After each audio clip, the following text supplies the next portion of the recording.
ಬಾರಿಯ ಮಾಲೂರು ಪುರಸಭೆ ಅಧ್ಯಕ್ಷ ಉಪಾಧ್ಯಕ್ಷ ಚುನಾವಣೆ ಸಂಬಂಧ ಮತ್ತೆ ಅಧಿಕಾರದ ಚುಕ್ಕಾಣಿ ಹಿಡಿದ ಕಾಂಗ್ರೆಸ್ ಅಧ್ಯಕ್ಷ ಸ್ಥಾನಕ್ಕೆ ಕಾಂಗ್ರೆಸ್ನಿಂದ ಸ್ಪರ್ಧಿಸಿದ್ದ ಕೋಮಲ ನಾರಾಯಣ್ ಆಯ್ಕೆ, ಉಪಾಧ್ಯಕ್ಷ ಸ್ಥಾನಕ್ಕೆ ಸ್ಪರ್ಧಿಸಿದ್ದ ವಿಜಯಲಕ್ಷ್ಮಿ ಕೃಷ್ಣಪ್ಪ ಆಯ್ಕೆ, ಬಿಜೆಪಿ ತೊರೆದು ಕಾಂಗ್ರೆಸ್ ಪಕ್ಷಕ್ಕೆ ಸೇರಿರುವ ವಿಜಯಲಕ್ಷ್ಮಿ ಕೃಷ್ಣಪ್ಪ 27 ಸದಸ್ಯರ ಬಲ ಹೊಂದಿರುವ ಮಾಲೂರು ಪುರಸಭೆ ಶಾಸಕ ನಂಜೇಗೌಡ ಸೇರಿ ಒಟ್ಟು 28 ಮತಗಳು, 19 ಮತಗಳು ಪಡೆದ ಕಾಂಗ್ರೆಸ್ ಅಧ್ಯಕ್ಷ ಸ್ಥಾನಕ್ಕೆ ಆಯ್ಕೆ, ಬಿಜೆಪಿಗೆ 7 ಮತಗಳು ಪಡೆದು ಸೋಲು. ಕಾಂಗ್ರೆಸ್ನ 11 ಸದಸ್ಯರು, ಜೆಡಿಎಸ್ನ 1, 3 ಪಕ್ಷೇತರ, 3 ಬಿಜೆಪಿ. ಶಾಸಕ ನಂಜೇಗೌಡ ಅಧ್ಯಕ್ಷೆ ಪರ ಮತ, ಒಬ್ಬ ಬಿಜೆಪಿ ಸದಸ್ಯ ಗೈರು, ಮತ್ತೊಬ್ಬ ಬಿಜೆಪಿ ಸದಸ್ಯರಿಂದ ಮತ ಚಲಾವಣಾ ಮಾಡದೆ ತಟಸ್ಥ. ಒಟ್ಟು 27 ಸದಸ್ಯರಲ್ಲಿ 11 ಕಾಂಗ್ರೆಸ್, 1 ಜೆಡಿಎಸ್, 5 ಪಕ್ಷೇತರ, 10 ಬಿಜೆಪಿ ಸದಸ್ಯರ ಬಲ. ಕಾಂಗ್ರೆಸ್ ಪಕ್ಷದ ಮೇಲೆ ಏನಿಟ್ಟಿದ್ರು ಆ ನಂಬಿಕೆಯನ್ನು ಉಳಿಸಿಕೊಳ್ಳೋದಕ್ಕೆ, ವಿಶೇಷ ಅಭಿವೃದ್ಧಿ ಮಾಡಿಸೋದಕ್ಕೆ, ಗ್ರಾಮಾಂತರ ಪ್ರದೇಶ ಆಗಿರ್ಬೋದು, ವಿಶೇಷ ಮಾಲೂರು ಟೌನ್ ನ ವಿಶೇಷ ಅಭಿವೃದ್ಧಿ ಮಾಡೋದು, ವಿಶೇಷವಾಗಿ ಸರ್ಕಾರ ಸಹಕಾರವನ್ನು ತಗೊಂತೀನಿ ಅಂತೇಳಿ ಇವತ್ತು ಪುರಸಭೆಯನ್ನ ಅತಿ ಹೆಚ್ಚು ಲೀಡಲ್ಲಿ ಗೆಲ್ಲಿಸಿಕೊಟ್ಟಿದ್ದಕ್ಕೆ ನನಗೂ ಕೂಡ ಒಂದು ಶಕ್ತಿ ಬಂದಿದೆ.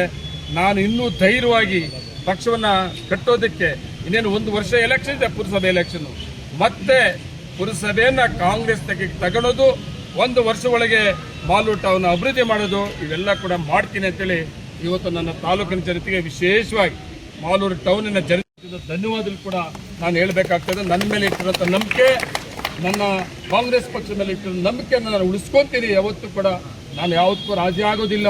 ಯಾವತ್ತೂ ಕಾಂಗ್ರೆಸ್ ಪಕ್ಷದ ಸಿದ್ಧಾಂತಕ್ಕೆ ಯಾರು ಬದ್ಧವಾಗಿರ್ತಾರೆ, ತಾಳ್ಮೆ ಇರ್ತದೆ, ಅಂಥವ್ರಿಗೆ ಅವಕಾಶ ಕಾಂಗ್ರೆಸ್ ಪಕ್ಷ ಸಿಗ್ತದೆ ಅನ್ನೋದಕ್ಕೆ ನಾವು ಸುಮಾರು ಉದಾಹರಣೆಗಳು ನೋಡಿದ್ದೀವಿ.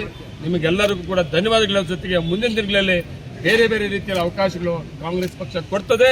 ನೀವೆಲ್ಲರೂ ಕೂಡ ಒಗ್ಗಟ್ಟನ್ನು ಏನು ಕಾಪಾಡ್ಕೊಂಡಿದ್ದೀವಿ ದಿವಸ ಇದೇ ಒಗ್ಗಟ್ಟನ್ನು ಮುಂದುವರಿಸಬೇಕು ಅಂತೇಳಿ ನಾನು ನಿಮ್ಮನ್ನೆಲ್ಲ ವಿನಂತಿಸ್ಕೊತಾ ಇದ್ದೀನಿ.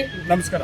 ಸರ್, ಉಪಾಧ್ಯಕ್ಷರು ಎಲೆಕ್ಟ್ ಆಗಿರೋದು ಬಿಜೆಪಿ ಪಕ್ಷದಿಂದ ಅಲ್ವಾ? ಅವರು ಉಪಾಧ್ಯಕ್ಷರು ಎಲೆಕ್ಟ್ ಆಗಿರೋದು ಮೊದಲು ಬಿಜೆಪಿ ಪಕ್ಷದಿಂದ ಅಲ್ವಾ? ಅವರು ಬಿಜೆಪಿ ಪಕ್ಷ ಅಲ್ಲ, ಬಿಜೆಪಿ ಅಭ್ಯರ್ಥಿ ಇದ್ದಾರೆ, ಗೊತ್ತಾ ನಿಮಗೆ? ಹೌದೌದು. ಬಿಜೆಪಿ ಪಕ್ಷ ಆಗಿದ್ದಾರೆ, ಬಿಜೆಪಿ ಕ್ಯಾಂಡಿಡೇಟ್ ಆಗಿದ್ದಾರೆ, ಅಭ್ಯರ್ಥಿ ಹಾಕೂಡದಾಗಿತ್ತು. ಅವರು ಬಿಜೆಪಿ ಕ್ಯಾಂಡಿಡೇಟ್ ಇದಾರಲ್ಲ, ಅವ್ರೇನು ಬಿಜೆಪಿ ಇವತ್ತು ಬಂದಿಲ್ಲ. ಅವರು ಯಾರು? ನಾವು ಮಾಡಿರೋ ಕ್ಯಾಂಡಿಡೇಟ್ ವಿಜಯಲಕ್ಷ್ಮಿ ಅವರು ಸುಮಾರು ವರ್ಷಗಳಾಗಿದೆ ನಮ್ಮ ಪಕ್ಷಕ್ಕೆ ಬಂದು. ನಾವು ಅದರಿಂದ ನಮ್ಮ ಪಕ್ಷದ ಅಭ್ಯರ್ಥಿ ಅಂತೇಳಿ ನಮ್ಮ ಹೈಕಮಾಂಡ್ ತೀರ್ಮಾನ ಮಾಡಿ ಅಭ್ಯರ್ಥಿಗಳ ಘೋಷಣೆ ಮಾಡಿದ್ವಿ. ಅವ್ರು ಬಿಜೆಪಿ ಅಭ್ಯರ್ಥಿ ಸಪರೇಟ್ ಹಾಕೊಂಡಿದಾರಲ್ಲ, ಬಿಜೆಪಿ ಅಂತ ಹೇಳು. ಅಲ್ಲ ಸರ್, ಅವ್ರು ಎಲೆಕ್ಟ್ ಆಗಿದ್ದು ಯಾವ ಪಾರ್ಟಿಯಿಂದ ಅಂತ ಸದಸ್ಯರಾಗಿದ್ದು?